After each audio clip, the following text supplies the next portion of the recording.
First, I want to thank Prime Minister Modi for bringing us together. The energy and ambition in this room and across India are incredible. I've been spending the last few days meeting with Indian builders and enterprises, and the energy to build together here is palpable, unlike anywhere else.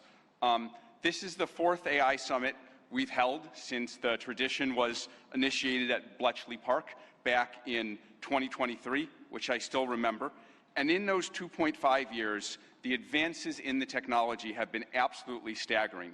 Along with those, the advances in the commercial applications and the societal and ethical questions around the technology have only grown more urgent.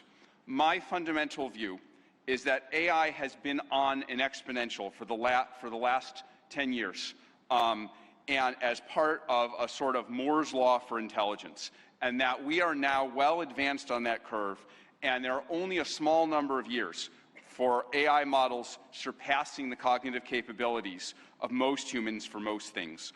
We're increasingly close to what I've called a country of geniuses in a data center, a set of AI agents that are more capable than most humans at most things and can coordinate at superhuman speed.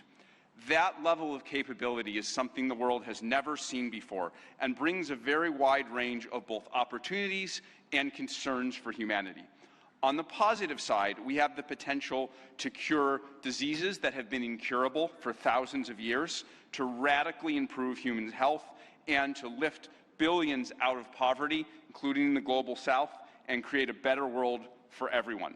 On the side of risks, I'm concerned about the autonomous behavior of AI models, their potential for misuse by individuals and governments, and their potential for economic displacement. India has an absolutely central role to play in these questions and challenges, both on the side of the opportunities and on the side of the risks. As a sign of our commitment, we just this week opened an office in Bengaluru and hired Irina Ghose, who has spent 3 decades building businesses in India as our managing director for Anthropic India. We've also announced partnerships with major Indian enterprises this week, including Infosys and others.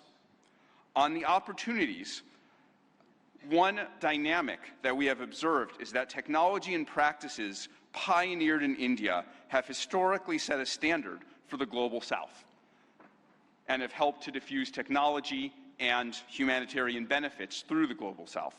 We're therefore we have been partnering with for several months, nonprofits such as the XStep Foundation, Pratham, and Central Square Foundation to use our models to advance digital infrastructure, education, agricultural efficiency, and health, in the hopes of spreading AI's benefits across the global south, starting with India and diffusing out to the rest of the global south. We're also partnering with Karya and the Collective Intelligence Project to build evaluations and metrics of our model Claude's performance on India's many regional languages. On practical and locally relevant tasks, we'll benchmark like agriculture, legal tasks, and educational content. On the risks, India is the world's largest democracy and can be a partner and leader in addressing the global security and economic risks of the technology. We'd like to work with India on testing and evaluation of models for safety and security risks in the tradition that was started by many global and national AI security institutes that have been stood up around the world. Even more, we see a particularly strong opportunity to work with India on studying the economic questions as part of the New Delhi Frontier AI Impact Commitments, which we're excited to join.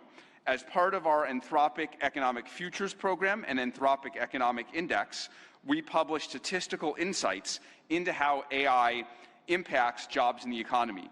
We're excited to increasingly share this information, exchange information with the Indian government to share insights and inform evidence-based policymaking, convene meetings with economists, labor leaders, and policymakers to adapt to the economic impacts of AI.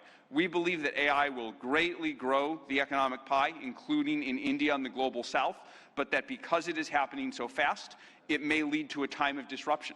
And we need to work together between companies and the government to better manage that time of disruption and bring better prosperity smoothly to all. I and Anthropic are very grateful to be part of all these efforts, and I'm honored to be here and working on these questions with all of you. If you like the video, do like, comment, share and subscribe.